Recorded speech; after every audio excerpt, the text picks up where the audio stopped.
Hi, it's me again with Corel Tips and Tricks. Yesterday, somebody sent me this logo and they're going to put it on a powder-coated tumbler and was questioning how to do it. And I did it. And this is what it's going to look like. You know, if you use like a red tumbler, well, let me get my box.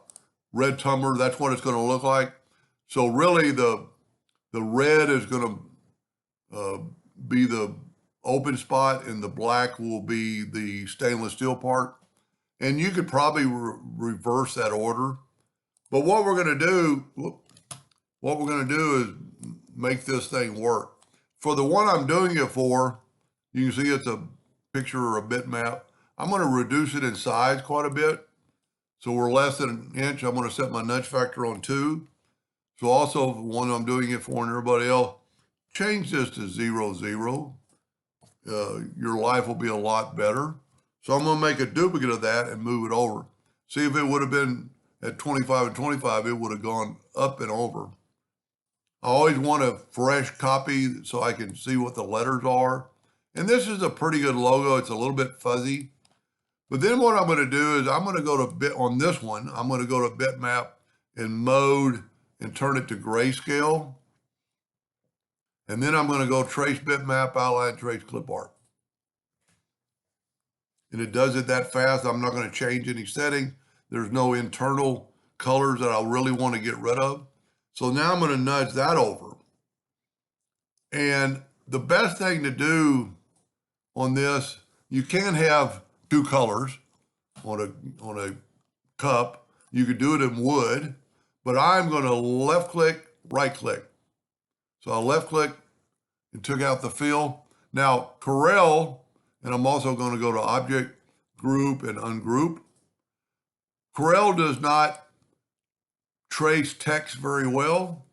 So we're just going to take our text tool on cap and make the word hockey. And for the one I'm doing it for, you can pick whatever font you want. I would make it bold so it kind of stands out.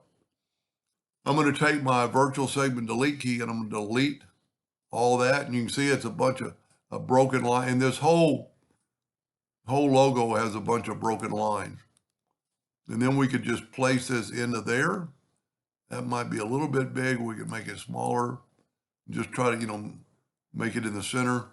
But then I'm going to left click, right click.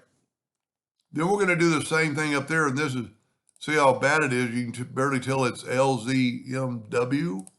So we're going to go LZMW. We're going to make it bold.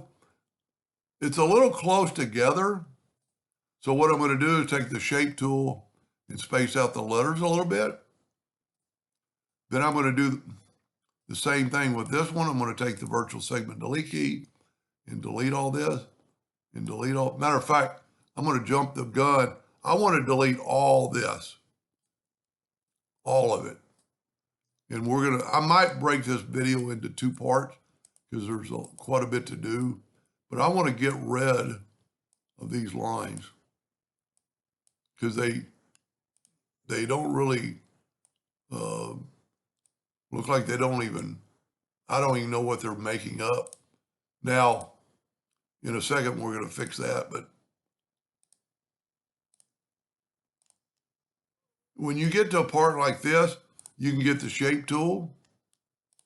And if that line is just that long, we could select it all and hit. See, there's multiple lines. So that worked out well. See, it's got more than one line. It's not going to affect the engraving. I'm going to go ahead and get rid of all this stuff. And we're going to correct that too.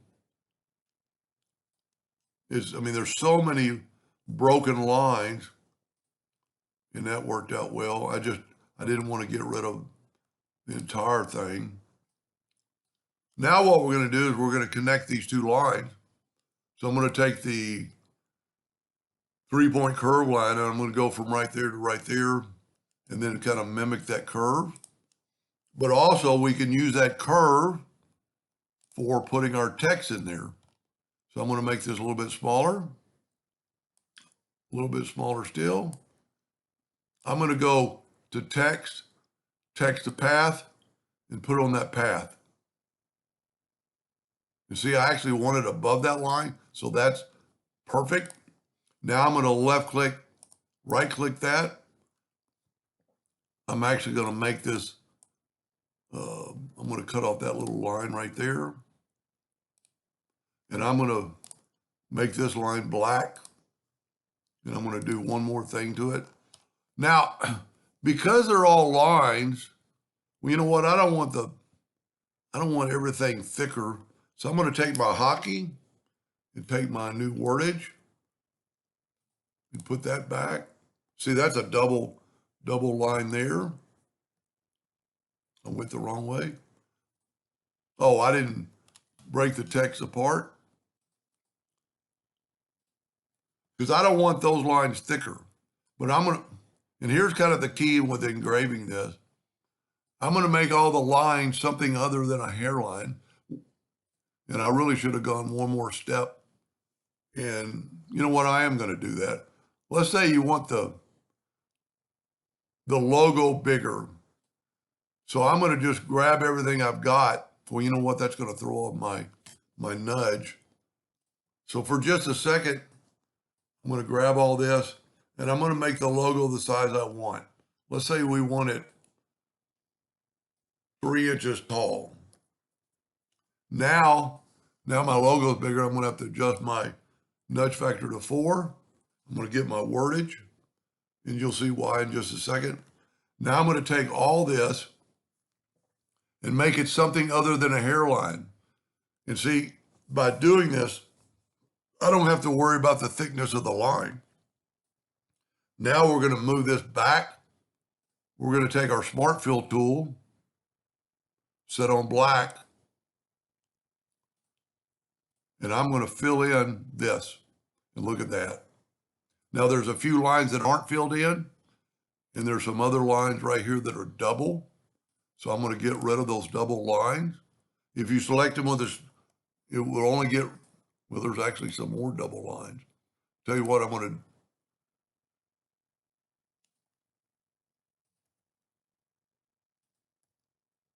you know what? I'm going to have to go right click, break apart, right click, break apart, and then I can take that line and cut it out. Because I don't want that double line at all. So all this stuff is going to, so I'm going to get the shape tool and get that and hit delete. So all this is pretty good.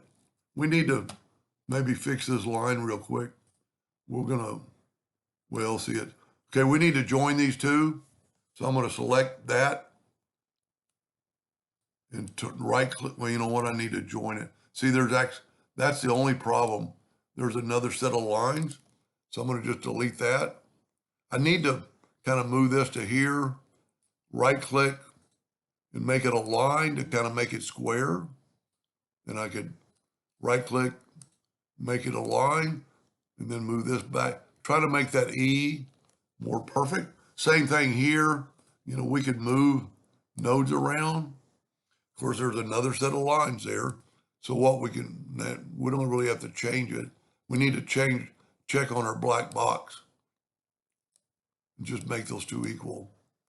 Anyway, you can do a lot. So I'm going to stop the video and make a second part because I want to change these fingernails. Oh, and also we need to take the Smart Fill tool and don't forget to fill in that. And then we could fill in that. And we could fill in that.